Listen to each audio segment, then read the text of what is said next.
I'm Zoe, a 28-year-old librarian with a past that reads more like a thriller than a quiet bookworm's life.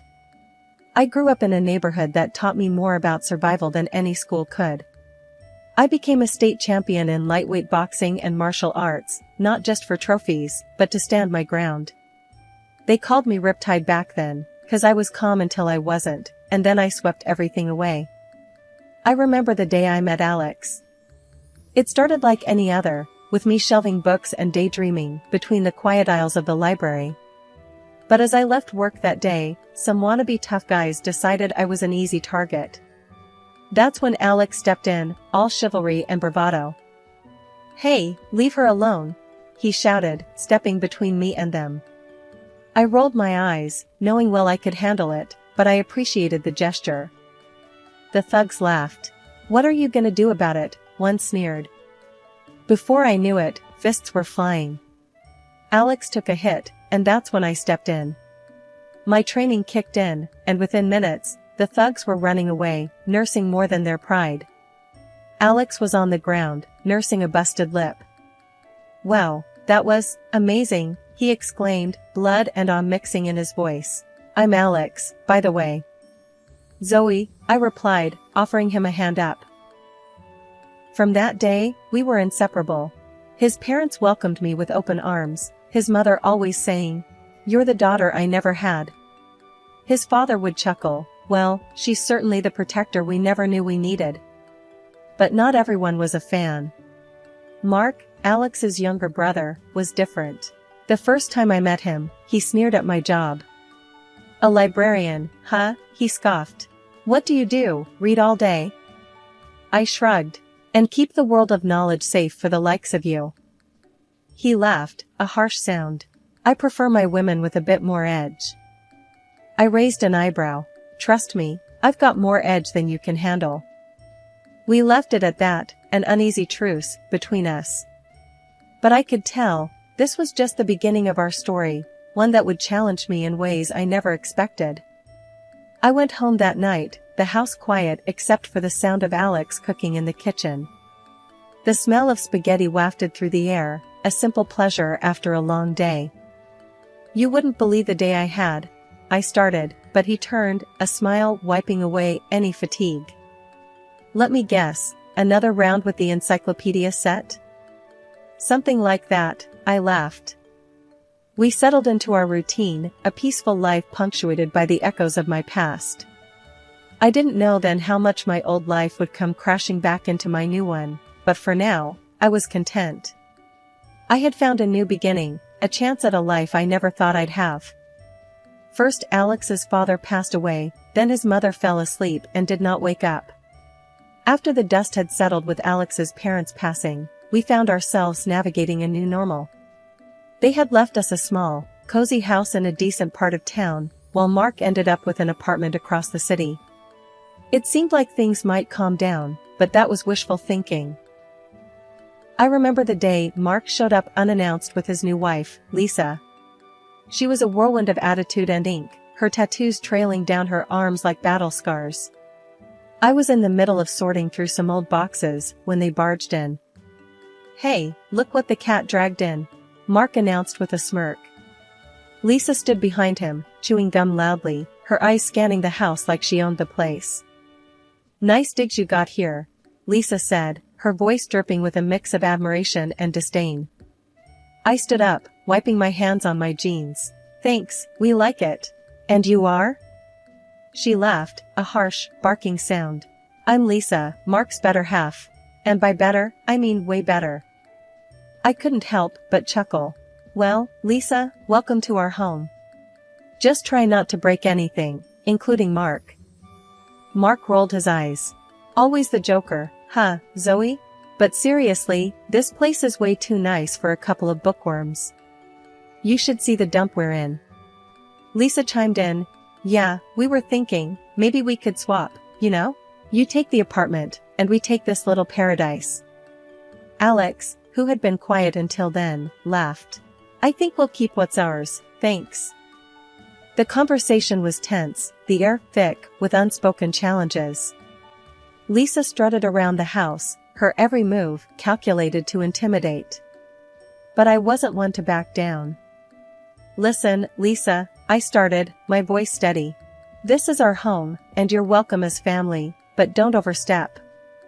We all got to live our own lives." She snapped her gum and stared me down. "Oh, I'm just getting started, honey. I like a challenge, and this place," she gestured around, "is going to be mine." The audacity was almost laughable. Almost. I exchanged a look with Alex, who shook his head slightly, a silent message to let it go for now. They didn't stay long after that, but the tension lingered like a bad smell.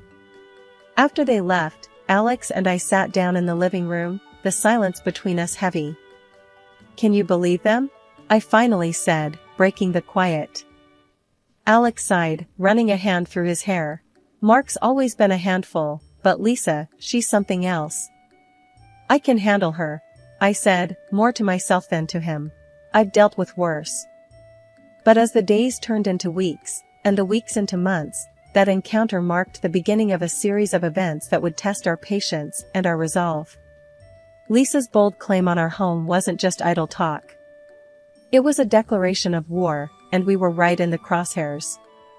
The trouble began in small, annoying ways at first. I'd wake up to find trash thrown over our fence or nasty words spray-painted on the side of the house. "Get out," they'd say, or "not welcome." It was juvenile, but it set me on edge. I had a feeling Lisa was behind it, a suspicion that was confirmed when things escalated. One morning, I found a dead bird lying on our doorstep, a twisted warning. I remember standing there, staring down at it, the anger boiling inside me. I scooped it up with a shovel, my mind racing with dark thoughts. I decided to let it slide for the moment, but then Lisa took it a step further.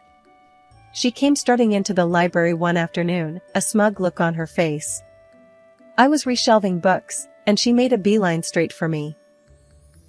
"Hey, book nerd," she called out, loud enough for everyone to hear. I turned, keeping my face neutral. "Can I help you?" She smirked, her eyes glinting with malice. "Just wanted to see where the famous Zoe spends her days. Quite the boring life you got here, huh?" I shrugged, trying to keep it cool. "It's a living." "What do you want, Lisa?" She leaned in close, her breath reeking of cigarettes. "Just a friendly visit. But let me give you a little advice. Give up the house, and all this," she gestured around, "stops." Simple as that. Before I could reply, she started knocking books off the shelves, her laughter echoing in the quiet room. I grabbed her arm, stopping her. "Enough, Lisa. Leave now, or I'll call the cops." She yanked her arm free, still smirking. "You wouldn't dare." "See you around, Zoe." I spent the next hour picking up books, my mind a whirlwind of anger and frustration. I wanted to fight back, to put her in her place, but I remembered my promise to stay calm. I couldn't let her see she got to me. That evening, I called Mark, hoping maybe he'd see reason. "Mark, your wife's out of control. She came into the library today, caused a scene. It's got to stop," I said, trying to keep my voice steady. There was a pause, and then he laughed. Zoe, always so dramatic. Lisa's just having a bit of fun. But I'll tell you what, you give us the house, and I'll make sure she leaves you alone." I clenched my fist, feeling the old fire rise. "That's not going to happen, Mark. Control your wife, or I'll take matters into my own hands." He scoffed. "Big words, Zoe. Just remember, you started this." We hung up, the threat hanging heavy in the air. I didn't tell Alex about the call, not wanting to worry him more than necessary. But I knew things were about to get a lot worse. It was only a matter of time before Lisa or Mark made their next move, and I had to be ready. The tension was like a thick fog, hanging over our home and seeping into every corner. I could feel it, a constant reminder that things were far from okay. It wasn't just the vandalism or the threats anymore. It was the waiting, the not knowing when or what would come next. One evening, as I walked home from the library, my nerves were on high alert. The streets were unusually quiet, the silence amplifying my anxiety. That's when I saw him, Mark, staggering down the sidewalk towards me, a bottle in one hand and a look of drunken fury on his face. "Hey, Zoe," he slurred, his words soaked in alcohol. "Thought you could ignore me, huh?" I stopped, my heart pounding. "Mark, go home. You're drunk." He sneered, taking a step closer. "This is my family's home you're living in. You don't belong here." Before I could react, he swung at me, his fist cutting through the air. Instinct took over. I dodged his blow and grabbed his arm, twisting it behind him. He yelped in pain, his knees buckling. "Listen to me, Mark," I hissed, my voice low and steady. "I don't want to hurt you, but I will defend myself." He struggled, trying to break free, but I held firm. "You're nothing, Zoe. A nobody." With a quick movement, I pushed him to the ground, his body hitting the pavement with a thud. He lay there, whimpering, the fight gone out of him. "Stay away from us, Mark," I warned, my voice cold. "Next time, I won't be so gentle." I left him there, the night, swallowing his curses and threats. As I walked the rest of the way home, I couldn't shake the feeling of dread. It was one thing to deal with words and petty acts of vandalism, but this was different. Mark had crossed a line, and I knew it was only a matter of time before things escalated even further. Alex was waiting for me when I got home, his face etched with concern. "Where have you been? I've been worried sick." I sighed, the weight of the evening pressing down on me. Ran into Mark. It got a little heated. Alex's eyes widened. "What happened? Are you okay?" I nodded, trying to reassure him. "I'm fine. Just tired of all this, tired of being pushed around." He wrapped his arms around me, a silent promise of support. "We'll figure this out, Zoe. Together." But as we stood there, clinging to each other, I couldn't shake the feeling that our troubles were far from over. I had reached my breaking point, and there was no turning back. I was ready to do whatever it took to protect our home, to protect our peace. And if that meant facing down the demons of my past, then so be it. I was no stranger to fighting, and I wasn't about to start backing down now. The days that followed were a blur of unease and whispered conversations. The incident with Mark had shaken me more than I wanted to admit. I knew I had to tell Alex everything, but part of me dreaded his reaction. Would he see me differently, knowing the full extent of the violence I was capable of? When Alex finally came home from his trip, I was a bundle of nerves. He looked tired, the lines on his face deeper than when he left. He dropped his bags and pulled me into a hug, a silent question in his embrace. "Zoe, what's wrong?" he asked, his voice laced with worry. "You're shaking."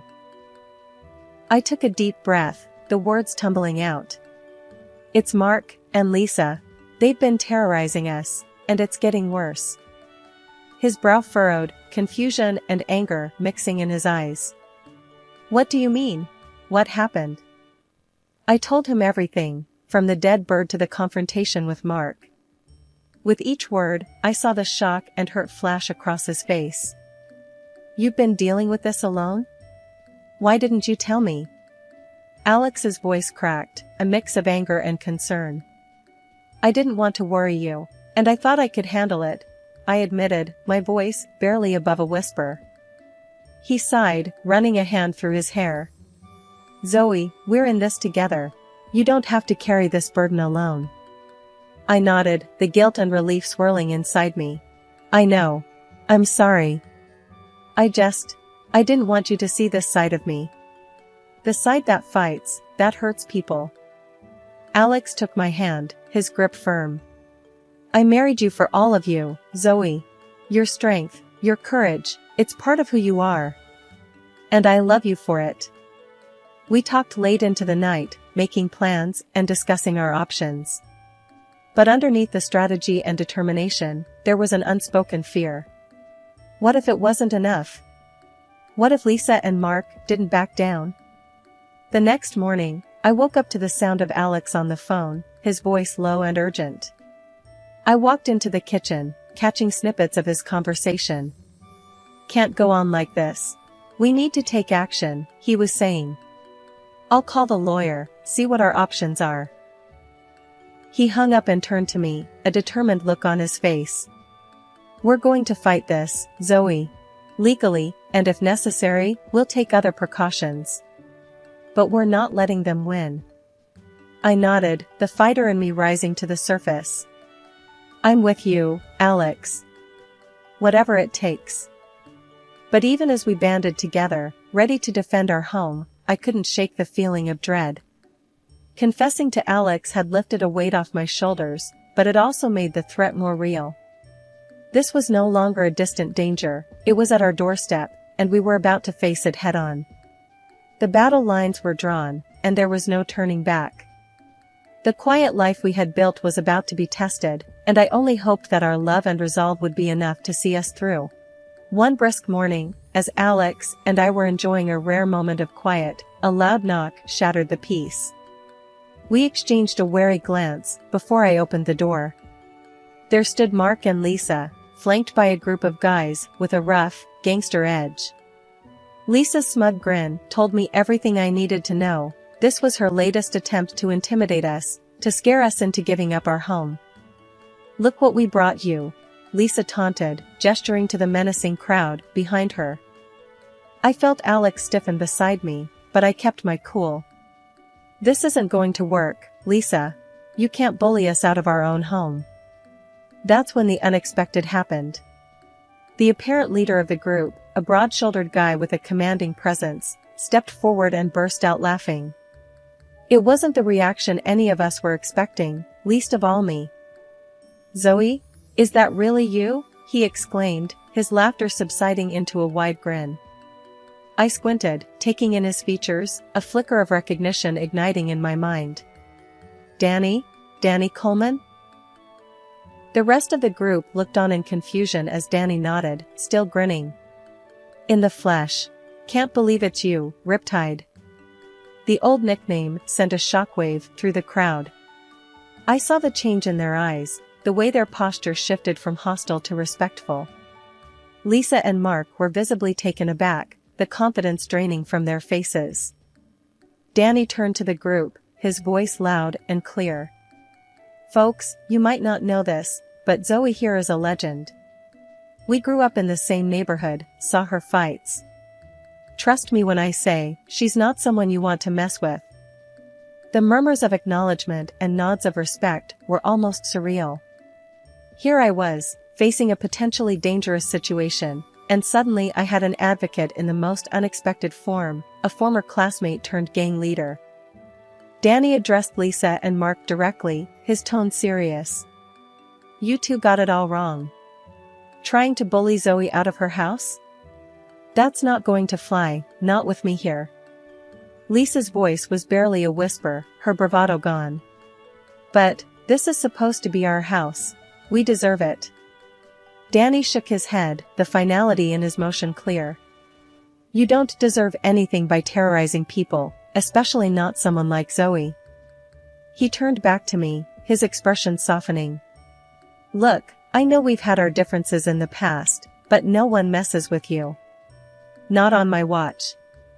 As they left, with Lisa and Mark trailing behind, a defeated duo, the neighborhood's silence returned. But it was a different kind of quiet now, one filled with newfound respect and an unexpected sense of security. I closed the door, leaning back against it, the adrenaline slowly ebbing away. Alex wrapped his arms around me, a mix of shock and relief on his face. "I can't believe that just happened." I smiled, the tension finally releasing. "Neither can I. But I'm not complaining." We had faced down a threat with the most unlikely of outcomes. As I looked out the window at the retreating figures, I realized that sometimes, the past doesn't just haunt you, it comes back to lend a helping hand. And with that thought, I knew we were going to be okay. We had stood our ground, and we had won. After the standoff with Danny and his crew, things took a swift turn. The air around our little home was charged with a sense of change, a palpable shift in the winds that had been threatening our peace for so long. The first sign of this change came unexpectedly, just a few days later. I was out in the garden, tending to the roses that had started to bloom again, when I saw Lisa, her usual brashness replaced with a hunched, defeated posture. She was alone, without Mark or any of her so-called friends. She barely glanced my way as she made her way to her car, piled with boxes and bags. It was clear, she was leaving. The news spread quickly. Danny, the unexpected ally from my past, had made good on his word. He kicked Lisa out of the gang, severing her last ties to the community she'd tried to dominate. Without the backing of her tough friends, Lisa no longer felt safe or powerful in the city. Her departure was quiet, almost unnoticed, a stark contrast to the loud, defiant character she had always portrayed. Mark was next.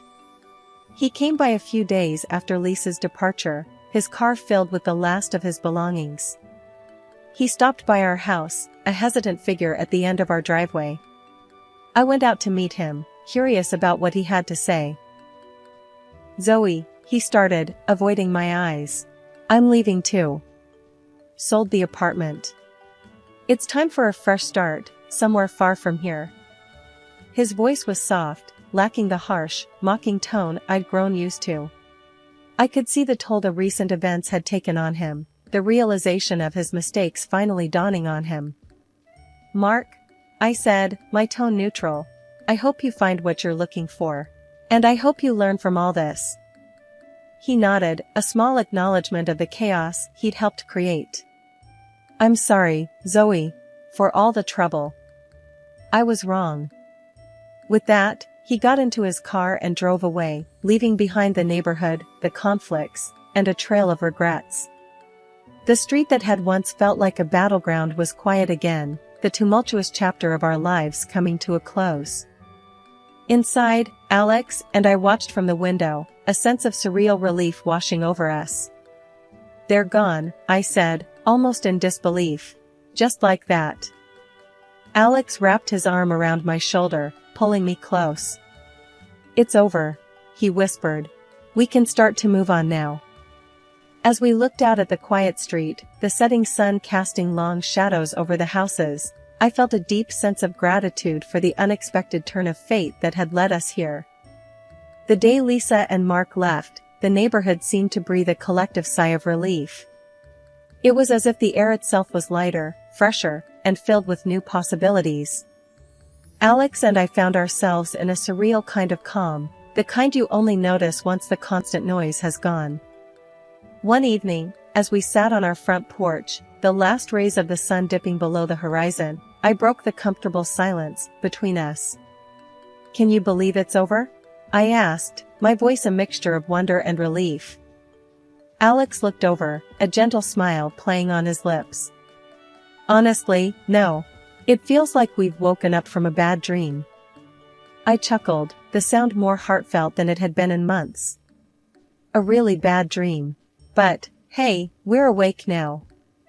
With each passing day, the dark chapter of Lisa and Mark faded more into the background. Our home felt like a sanctuary again, a place filled with love and laughter, rather than tension and fear. I returned to my routine, finding solace in the simple tasks of gardening and reading, the library a haven of quiet stability. The simple pleasures of neighborhood life, once overshadowed by fear and conflict, now shone brightly. Evening walks, chats over the fence, the shared experiences of community life, they all took on a new significance. The path had been long and fraught with challenges, but we had emerged stronger, our bonds with each other and with our community deepened. The peace that now filled our home was not just the absence of conflict, but the presence of understanding, resilience, and love.